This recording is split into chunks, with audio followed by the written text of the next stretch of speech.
सर्वांचं कॉमर्स कट्टा या यूट्यूब चॅनलवरती स्वागत आहे. उदाहरण वाचून घेऊयात आपण. Page number 58, example number 5. Practical problem आहे, अनसॉल्व एक्झाम्पल आहे. Sucheta and Gayatri are partners sharing profits and losses in the ratio 3:2. आपल्याला जे हवं होतं ते मिळालेलं आहे. पुढे वाचायची गरज नाही, कारण पुढे सांगितलेलं आहे त्यांनी की आपल्याला trading account, profit and loss account आणि बॅलन्स शीट तयार करायचं आहे. आता ज्या ज्या आयटम्सला ऍडजस्टमेंट आहे त्यांना आपण टिक करून घेऊयात. First of all, stock on 31 March 2019 was valued. हा क्लोजिंग स्टॉक आहे. Goods costing 3000 distributed as a free sample. हा पण कशामध्येही ऍड किंवा लिस्ट करत नाही. आपण 3000 रुपयाचा माल हा फ्री ऑफ कॉस्ट वाटलेला आहे. आपण सोडवताना त्याचा विचार करूयात. Motive power include ₹500 paid for deposit for of power meter. मग मोटिव्ह पॉवरला एक टिक करून घेऊयात आपण. Motive power. डेप्रिसिएट बिल्डिंग, बिल्डिंगलाही एक टिक करून घेऊयात. Then bad debts and RDD, म्हणजे डेटर्सला एक खूण करणं आवश्यक आहे. बॅड डेब्ट्स त्यांनी दिलेले नाहीयेत, बॅड डेब्ट्स दिलेले नाहीयेत. Bills receivable include dishonour of bill 4000, म्हणजे बिल्स रिसिवेबल आणि डेटर्सला पुन्हा एक खूण येते आहे, एक टिक येते आहे. आता ह्या दोन ऍडजस्टमेंट ज्या बघतोय 5th अँड 6th, तर प्रथम आपल्याला पहिली 6वी सोडवावं लागणार आहे आणि मग 5वी आपल्याला सोडवावं लागणार आहे. आपण आता जेव्हा सर्व एक्झाम्पल सॉल्व्ह करूयात तेव्हा तुम्हाला त्याचं डिटेल्स कळेलच कसं करायचं आहे ते. तर आपण एक्झाम्पल सुरू करूयात. सर्वप्रथम आपल्याला पहिली ऍडजस्टमेंट घ्यायची आहे नेहमीप्रमाणे. Closing stock. Closing stock is valued at ₹19,700. 19,700 त्याचं क्लोजिंग स्टॉक आहे. पहिला effect, trading account credit side. इथे म्हणायचं बाय क्लोजिंग स्टॉक 19,700. आणि दुसरा इफेक्ट आपण 10 ते 12 ओळी जागा सोडून द्यायचा आहे ऍसेट साइडला. इथे म्हणायचं आहे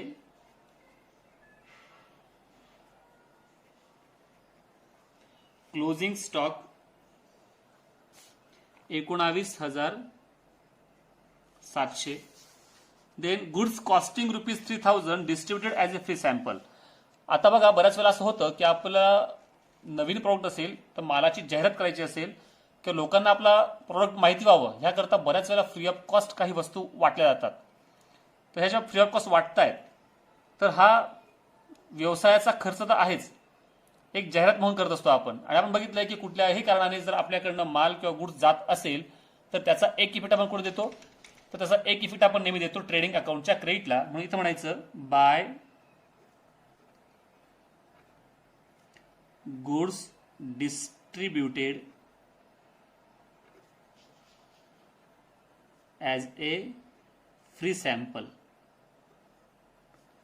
अमाऊंट आहे ₹3,000.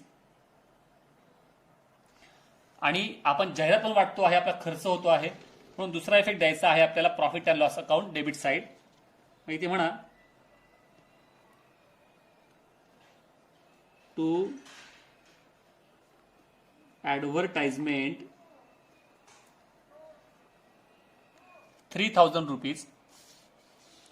Then motive power. Motive power हा आयटम जातो कुठे, ट्रेडिंग अकाउंटच्या डेबिटला. प्रथम तो लिहून घेऊयात आपण. ओपनिंग स्टॉक, परचेस, रिटर्न याच्याकडे जागा सोडून देऊयात. रिटर्न्स नाहीत माझ्या मते, रिटर्न्स नाही आहेत. डायरेक्ट आपण 2 ओळी जागा सोडून मग लिहूयात आपण टू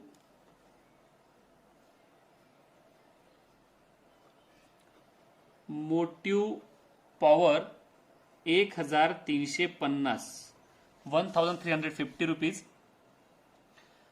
मोटिव्ह पॉवर आपले 1,350 आहे. ते म्हणतायत काय की motive power include ₹500 paid for deposit of power meter. Power मीटरच्या डिपॉझिट करता ₹500 आपण दिले होते, ते चुकून मोटिव्ह पॉवर मध्ये इन्क्लूड झालेले आहेत. तर आता मोटिव्ह पॉवर मधून आपण ते काढून घेऊयात, म्हणजे लेस करावं लागतील. मग इथे म्हणा लेस डिपॉझिट ₹500. Outer column 850. आता आपण दुसरा इफेक्ट कुठे देणार याचा, कारण मोटिव्ह पॉवर आपण जे दिलं होतं डिपॉझिट म्हणून दिलंय. डिपॉझिट म्हणजे काय की आपण जेव्हा केव्हा ते कनेक्शन कट करू तर आपल्याला पैसा पूर्ण परत मिळत असतो. म्हणजे आपली ही ऍसेट झाली. म्हणून इथं म्हणायचं आहे ऍसेट बाजूला त्याने काय म्हटलं इथं आपल्याला deposit of power metre.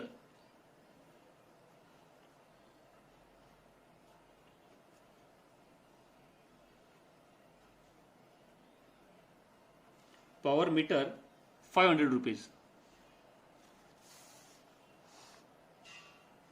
Then depreciate building. बिल्डिंगची अमाऊंट आहे आपली 88,000 88,000. ऍसेटला प्रथम लिहून घ्या.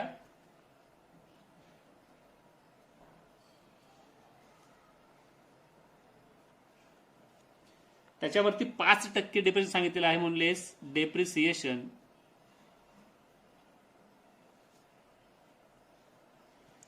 5%. 10% काढलं तर 8,800 येतं. त्याचे निम्मे 4,400 रुपये वजा केल्यानंतर आउटरला आले पाहिजेत 83,600. आता आपण आधीच मला बोललो की आपल्याला 6वी ऍडजस्टमेंट प्रथम करावी लागेल आणि मग 5वीला आपण हात लावणार आहोत. 6वी आहे bills receivable included dishonour of bill. म्हणजे आपलं बिल डिसऑनर झालेलं आहे. आता एक साधी गोष्ट आहे की आपल्याला एखाद्या व्यक्तीला आपण माल विकला होता. त्याच्यानंतर माल विकल्यानंतर समजा ए व्यक्तीने बी व्यक्तीला माल विकला होता आणि माल विकल्यानंतर याच्याकडनं पैसे येणं होतं. तर बी व्यक्तीने सांगितलं की मला तुम्ही बिल तयार करून द्या. बरोबर. मग बिल तयार केल्यामुळे आपल्याला हा बी आपला झाला बिल्स रिसिवेबल. पण बीने जर पैसे दिले नाहीत तर त्याला आपण सोडून देऊ शकत नाही. तर आपण त्याला डेटर्स मध्ये ऍड करू शकतो. कारण आपलं बिल कमी होत आहे पण आपले डेटर्स आता वाढत आहेत. कारण आपलं येणं वाढतं आहे. येणं जर वाढत असेल तर आपण त्याला बिल्स रिसिवेबल मधनं वजा करूयात आणि डेटर्स मध्ये आपण त्याला ऍड केलं पाहिजे. तर प्रथम इथे घेऊयात बिल्स रिसिवेबल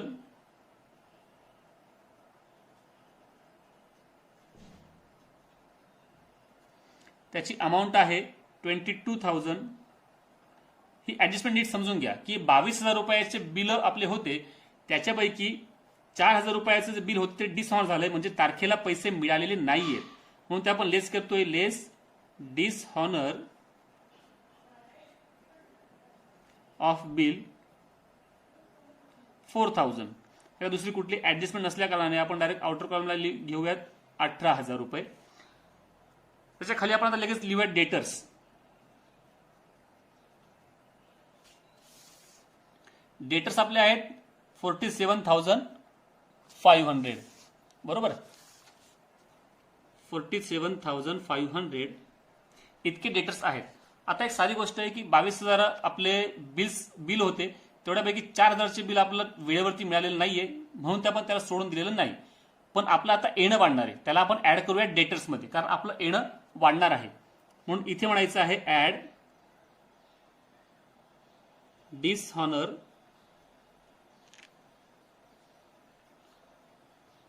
ऑफ बिल 4,000. आता याचं जी काही बेरीज आहे ती आउटरला घ्यायची नाही कारण बॅड डेप्स आणि आरडीडीची पण ऍडजस्टमेंट दिलेली आहे. मग बिल हे ऍड केल्यानंतर इनरच ठेवायचं आहे 51,500 रुपये.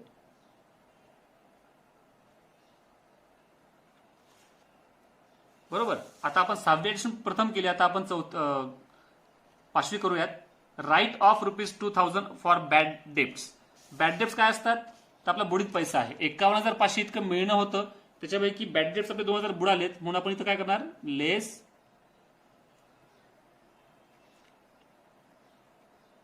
New bad depths 2,000 rupees. अजूनही त्याला ऍडजस्टमेंट आहे 49,500. इनर्स ठेवायचे आहे. पुढे म्हणतायत ते त्याच्यावरती आरडीडी काढायची आहे 3%. 3% आरडीडी काढायची असेल तर आपण आरडीडी मध्ये सुद्धा बुडीत पैसा असल्या कारणाने आपण तो वजाच करतो. म्हणून इथं म्हणायचं लेस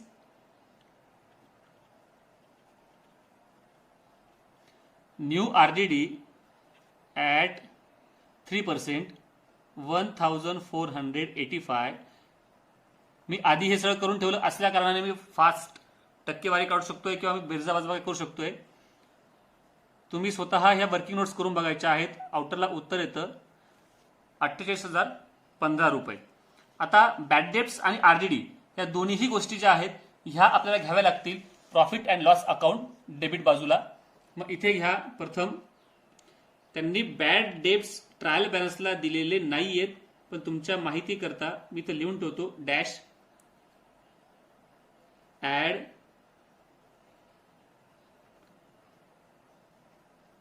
new bad debts 2000 rupees add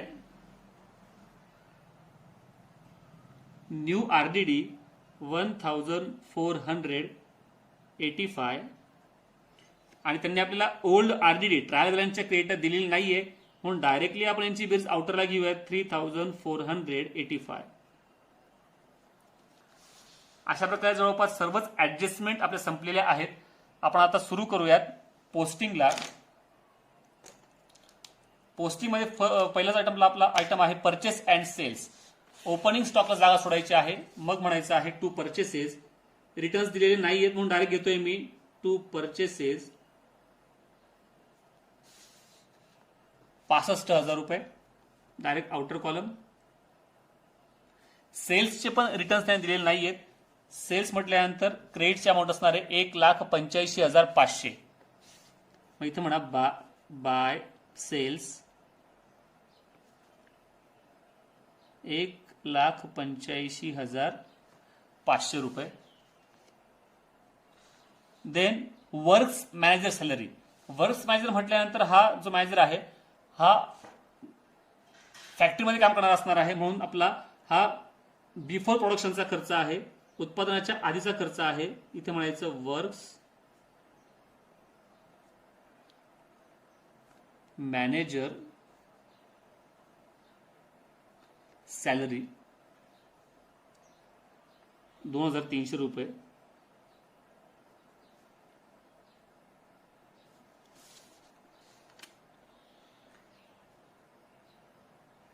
capital Sucheta and Gayatri आपण आधी ऑलरेडी ते घेऊन ठेवलेलं आहे.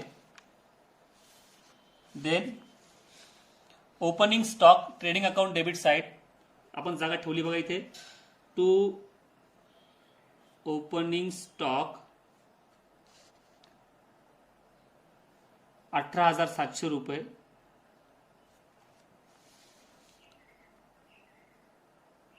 डेटर्स घेतलेले आहेत आपण, बाकी आहेत creditors.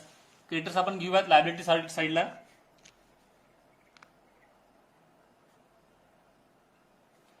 $35,000. Wages and salaries trading account debit side.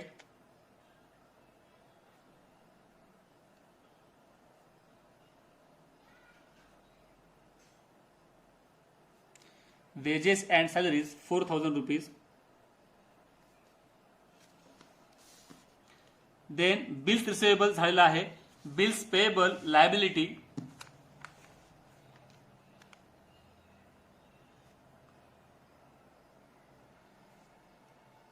27,300. डिस्काउंटची अमाऊंट आहे क्रेडिट साईडला, म्हणून आपल्याला टाकावे लागतील ते profit and loss account credit side. कारण आपलं इन्कम आहे by discount 400 rupees. Motive power झालेला आहे custom duty. It's also our trading account debit side. इथं एक ओळ मला थोडीशी कमी पडणार असल्यामुळे मी थोडंसं शॉर्टकट लिहितो आहे. Custom duty 1,500 rupees. इंटरेस्टची अमाऊंट आहे क्रेडिट साईडला, म्हणजे आपलं इन्कम असणार आहे, म्हणून घ्यायचं profit and loss account credit side by interest. म्हणजे हे इंटरेस्ट रिसिव्ड आहे, मिळालेलं आहे 1,300 रुपये. देन अनप्रोडक्टिव्ह वेजेस म्हणजे प्रोडक्शनचं मजुरी नाहीये, अनप्रोडक्टिव्ह असल्यामुळे टाकणार आपण profit and loss account debit side to अनप्रोडक्टिव्ह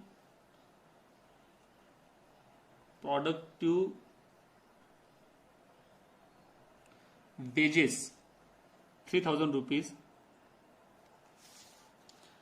audit fees 2500, profit and loss account debit side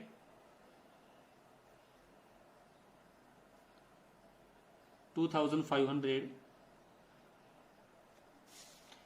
rent 1800. It's also given profit and loss account debit side to rent 1800. Then conveyance, it's also given profit and loss account debit side to conveyance, amount आहे 2000 rupees.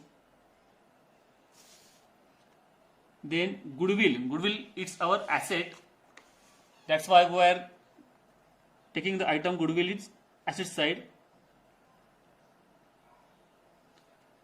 goodwill ची amount आहे 25,000. Copyright ही सुद्धा आपली asset आहे.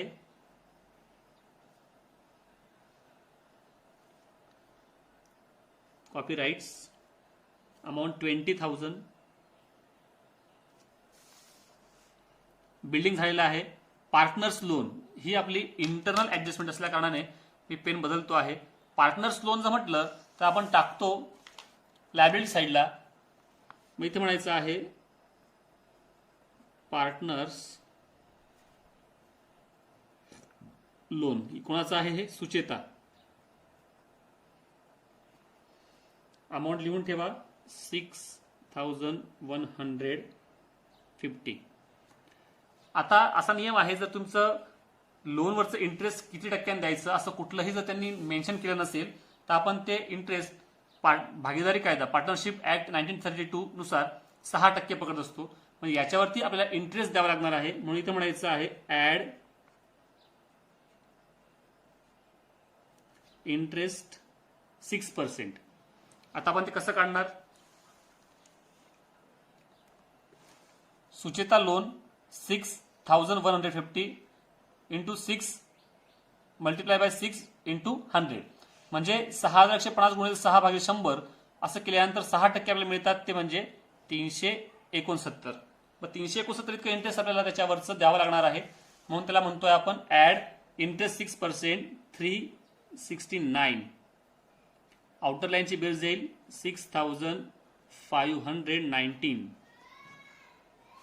ही internally छुपी adjustment आहे, पण आपण नीट समजून घ्यायची आहे. दुसरा इफेक्ट आपण त्याचा देणार आहोत to profit and loss account debit side. कारण आपण इंटरेस्ट देतोय, आपला तोटा आहे किंवा आपला खर्च येतोय. To interest on partners loan 369. Okay. Then investment our asset, investment 40,000 रुपये. कॅश ॲट बँक ही सुद्धा ऍसेट आहे 26,000 रुपये. बरोबर. अशा प्रकारे सर्व आयटम संपले आहेत. इन्व्हेस्टमेंट 40,000, कॅश ॲट बँक 26,000 सर्व संपलेलं आहे. आता आपल्याला एक्झाम्पल टॅली करावं लागेल. आपण एक्झाम्पल टॅली करायला घेऊयात. सर्वप्रथम आपण बघूयात trading account. Trading account credit साईडची बेरीज येते 2,08,200 आणि डेबिट बाजूची बेरीज येते 92,350. म्हणजे क्रेडिट बाजूची बेरीज जास्त येते आहे. म्हणजे इथे आपल्याला ग्रॉस प्रॉफिट मिळणार आहे 1,15,850.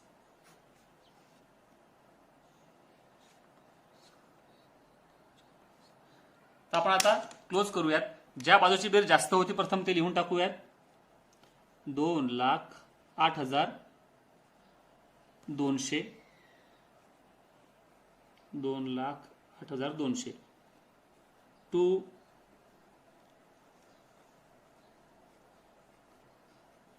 ग्रॉस प्रॉफिट कॅरीड डाऊन आपण आता शोधलेला आहे 1,15,850, 1,15,850.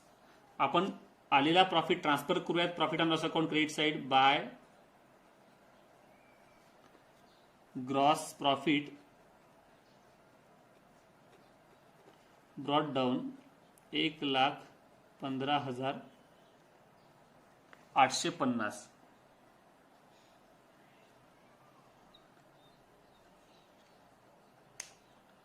आता इथे बघूयात आपण क्रेडिट बाजूची बेरीज काय येते आहे. क्रेडिट बाजूची बेरीज येते आहे 1,17,550 आणि डेबिट बाजूची बेरीज येते आहे 20,554.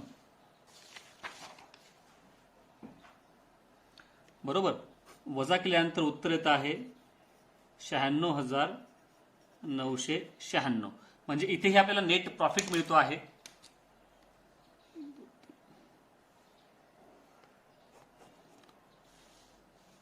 मग आता प्रथम ज्या बाजूची बेरीज जास्त येते ती लिहून टाकूयात. क्रेडिट बाजूची बेरीज जास्त आहे 1,17,550, 1,17,550. म्हणजेच ह्या ठिकाणी आता नेट प्रॉफिट टोटल करताना एक गोष्ट लक्षात आलेली आहे. डेप्रिसिएशन लिहायचं राहून गेलं आहे. थोडीशी जागा कमी आहे, मी ते लिहितो. टू depreciation on बिल्डिंग, त्याची अमाऊंट मी इथे लिहितो आहे 4,400. आणि मग आता आपलं बरोबर उत्तर येतं आहे 96,996. आणि मग ते वाटल्यानंतर प्रत्येकाच्या वाट्याला येता आहेत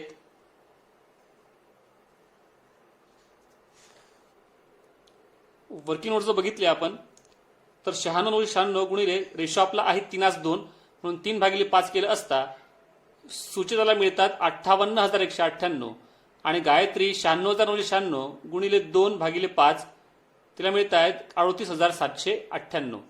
मग अशा प्रकारे आपण त्यांचं प्रॉफिटचं डिस्ट्रीब्युशन केलेलं आहे. 3:2 रेशो असल्या कारणाने ह्या प्रकारे आपण ते केलेलं आहे. आपण आता इथे वाटलेला रेशो प्रमाणे वाटलेला प्रॉफिट लिहून टाकूयात. 58,198 आणि 38,798. म्हणजे अशा प्रकारे इथं आपलं डेप्रिसिएशन राहून गेलं होतं लिहायचं. सेकंड इफेक्ट अशा प्रकारे जर एखादा इफेक्ट राहून गेला द्यायचा तर एक्झाम्पल टॅली होणं अवघड होतं. नंतर आपण आलेला प्रॉफिट जो आहे हा आपण ऍड करणार आहोत कॅपिटलमध्ये. नेट प्रॉफिट सूचित आपण 58,198 ऍड केल्यानंतर उत्तर आलं 1,33,198 आणि कॅपिटल ऑफ गायत्रीमध्ये नेट प्रॉफिट आपण ऍड केला गायत्रीचा 38,798, उत्तर आलं 78,798. अशा प्रकारे केल्यानंतर बॅलन्स शीट आपण टॅली केलेलं आहे. बॅलन्स शीट टॅली केलं त्याचं उत्तर येतं 2,80,815, 2,80,815. यात फक्त डेप्रिसिएशनची आपली एक ऍडजस्टमेंट राहिल्यामुळे थोडी अडचण झाली होती. पण आता एक्झाम्पल टॅली झालेलं आहे.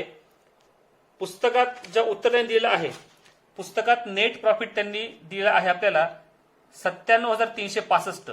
याच्यामध्ये त्यांनी हा जो 369 रुपये जो इंटरेस्ट ऑन पार्टनर्स लोन आहे सुचेताचं ते त्यांनी घेतलेलं नसल्या कारणाने त्यांचं उत्तर इथं वेगळं आलेलं आहे. आणि आपलं उत्तर आलं 96,996. पण आपलं टॅली बरोबर आलेलं आहे 2,80,815. म्हणजे पुस्तकातलं उत्तर थोडं चुकलेलं आहे हे ध्यानात घेऊ शकतो आपण. आपण एक शेवटची नजर आपल्या उदाहरणावरती मारून घेऊयात. Trading account, profit and loss account,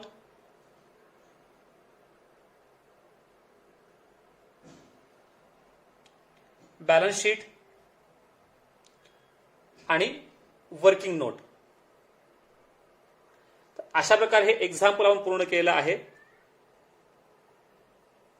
धन्यवाद.